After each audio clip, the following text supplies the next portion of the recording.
देखिए बच्चों क्या क्वेश्चन है, जेई मेंस 2021 का क्वेश्चन है आपका। इस क्वेश्चन में हमें क्या गिवन है बेटे, वी हैव 5 आइडेंटिकल सेल्स, हर एक का इंटरनल रेजिस्टेंस हमें गिवन है दैट इज 1 ओम, और हर एक का ईएमएफ है बेटे 5 वोल्ट। ये कह रहा है एक बार हमने उनको सीरीज में कनेक्ट किया है और एक बार पैरेलल में, सब एक जैसे हैं। कैपिटल आर की वैल्यू क्या होगी कि सीरीज के केस में और पैरेलल के केस में करंट सेम आएगा, ये कह रहा है क्वेश्चन में। सेम इसी का जनरलाइज्ड फॉर्म बेटे सीबीएसई में भी आया हुआ है कि अगर हम n आइडेंटिकल सेल, जैसे यहाँ पे 5 थे ना, यहाँ पे n है, हर एक का इंटरनल रेजिस्टेंस है स्मॉल r, एक्सटर्नल है कैपिटल R, तो कैपिटल R स्मॉल r में क्या रिलेशन आ जाएगा, किस कंडीशन में जो करंट होगा दोनों वायर में वो सेम आएगा, ये क्वेश्चन है। तो ये तो कोई मुश्किल क्वेश्चन नहीं है बेटे। देखो क्या कह रहा है, करंट को सीरीज और पैरेलल के केस में आपको सेम करना है। अब सीरीज में करंट का फॉर्मूला क्या होता है, NE/NR plus capital R। Parallel में क्या होता है, NE/NR प्लस स्मॉल r। ध्यान रखिएगा, सीरीज के केस में n जो आएगा स्मॉल r के साथ आएगा और पैरेलल में जो n आएगा वो कैपिटल R के साथ आएगा। बेटे NE ऊपर से कैंसिल हो गया है, दिस इम्प्लाई क्रॉस मल्टीप्लाई अगर आप कर देंगे तो आ जाएगा NR plus R is equal to NR plus R। यहाँ तक को डाउट, दिस इम्प्लाई कुछ भी नहीं करना है, कैपिटल वाले एक तरफ ले लो NR माइनस R और स्मॉल r आप राइट में ले जाइए NR minus small r। From here take R to be common, you will with left with n-1, take R common n-1। कुछ भी नहीं करना था बेटा, n-1 कैंसिल हो गया है तो R स्मॉल r यानी कि कैपिटल R स्मॉल r के इक्वल होगा। तो ये आपका इस क्वेश्चन का आंसर था कि कैपिटल R और स्मॉल r इक्वल होनी चाहिए। और सेम यही कॉन्सेप्ट यहाँ लगाना था कि सीरीज और पैरेलल में करंट तब सेम आएगा जब कैपिटल R की वैल्यू स्मॉल r के इक्वल होगी। स्मॉल r तो पेपर में पहली बेटे 1 ओम दे रखा है, तो कैपिटल R भी 1 ओम था। ये जेई में 2021 में आया हुआ है। क्लियर है क्या? डन। चलिए नेक्स्ट देख लेते हैं। एक और जेई का क्वेश्चन है और ये सीबीएसई के लिए भी बहुत इंपॉर्टेंट है। कोई डाउट यहां तक?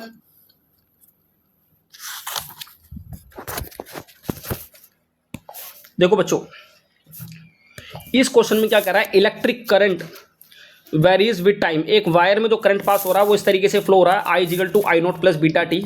I नोट की वैल्यू 20 गिवन और बीटा की वैल्यू है 3 ampere per second. Find the amount of electric charge, कितना चार्ज क्रॉस हो रहा है उस सेक्शन से 20 सेकंड में। तो आपको पता है I की वैल्यू क्या होती है, dq by dt। From here dq क्या आ जाएगा भाई, I dt। तो अगर चार्ज कैलकुलेट करना तो इंटीग्रेट करना पड़ेगा, तो ये आ जाएगा q, और I की वैल्यू क्या थी, I naught plus beta T, और इंटीग्रेशन कहाँ से, इनिशियल टाइम 0 और आपको 20 सेकंड तक जाना है, आगे सर में नहीं आया। यहाँ तक को डाउट, दिस इम्प्लाई ये आ जाएगा क्यू I नोट, कांस्टेंट है dt का हो गया t 0 to 20। बताओ यहाँ तक को डाउट है क्या, बोलो बच्चों। प्लस बीटा कांस्टेंट t का इंटीग्रेशन क्या आ जाएगा, t square by 2, again limit 0 to 20। This imply charge की वैल्यू क्या आ जाएगी, I नोट आपको 20 गिवन है, यहाँ पुट कर दो 20, और अपर लिमिट भी 20 है माइनस 0, प्लस बीटा आपका 3 है, नीचे 2, टी स्क्वायर का मतलब है 20 का स्क्वायर यानी कि 400। कितना आ जाएगा, दिस इम्प्लाई क्यू आ जाएगा 400, ये कैंसिल होकर बेटे 200 आएगा, इंटू 3 कितना आ गया 600। तो यानी से क्यू का आंसर होना चाहिए था आपका 1000 कूलम। खत्म क्वेश्चन। बोलो बच्चों को डाउट है क्या इसमें? डन है। Another very very very important question, बहुत जबरदस्त क्वेश्चन है।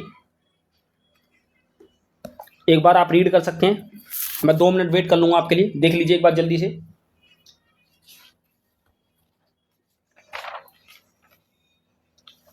देखो क्या कराएगा, द रेडियस ऑफ, सॉरी ये ऑफ लिखा हुआ है, of a conducting wire A B, एक wire A B uniformly decrease, देखो डिक्रीज कर रहा फ्रॉम ए टू बी, यानी कि ए की तरफ रेडियस ज्यादा है और बी की तरफ रेडियस कम है, यानी कि इस तरीके से है आपका सिलेंडर, ये वायर, वायर माने कंडक्टर। ये कह रहा how will electric field, current density and mobility vary from A to B. जब आप ए से बी की तरफ जा रहे हैं तो इलेक्ट्रिक फील्ड कैसे वेरी कर रहा है, करंट डेंसिटी कैसे वेरी कर रहा है, और मोबिलिटी कैसे वेरी कर रहा है। आई थिंक ये मैंने मेंशन नहीं किया, सॉरी बच्चे, ये 2020 और 24 दोनों जगह आया हुआ है, दोनों बार आया हुआ बोर्ड में, ध्यान रखिएगा, इंपॉर्टेंट है, बहुत इंपॉर्टेंट है। देखो कैसे करेंगे इसको, आप इलेक्ट्रिक फील्ड से स्टार्ट करो। इलेक्ट्रिक फील्ड होता है पोटेंशियल बाय डिस्टेंस, यहां तक को डाउट? अब पोटेंशियल डिफरेंस क्या होता है? V equal to I R, ohms लो। यहां से I बाई एल तो है ही, R की वैल्यू क्या आ जाएगी? Rho L by A. Clear है क्या? L will get cancel out, तो यहां से आ जाएगा ये I रो बाई ए, और ये इलेक्ट्रिक फील्ड के इक्वल आया आपका। यानी कि इलेक्ट्रिक फील्ड जो है वो एरिया के इनवर्सली प्रोपोर्शनल है, यानी कि जिस एंड पे एरिया कम होगा वहां इलेक्ट्रिक फील्ड ज्यादा होगी। That means as we move from A to B electric field increases. ठीक है, तो इलेक्ट्रिक फील्ड तो भाई इंक्रीज कर रही है क्योंकि एरिया बी की तरफ कम हो रहा है, तो जैसे जैसे आप ए से बी की तरफ जाओगे इलेक्ट्रिक फील्ड इंक्रीज करेगी। सेकंड आपको करना बेटे करंट डेंसिटी। करंट डेंसिटी तो डायरेक्ट हो रहा है, करंट डेंसिटी देखो formula he current by area है, तो भाई कहां से करंट डेंसिटी जो आ जाएगी? एरिया के इनवर्सली प्रोपोर्शनल है, तो फिर सेम आंसर आएगा बच्चे। As you move from A to B, since area is going to be decrease, so current density will also increases. कोई दिक्कत? बोलो बच्चों,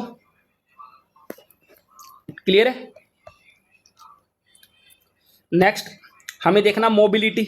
अब मोबिलिटी क्या होता है भाई? म्यू। ये होता है drift velocity, it is the drift velocity acquired by the electron in unit electric field. अब अगर ड्रिफ्ट वेलोसिटी की आप वैल्यू डाल देंगे ई टो बाई एम, और नीचे ई पहले से ही है, ये ई कट गया, ये आ जाएगा ई टो बाई एम।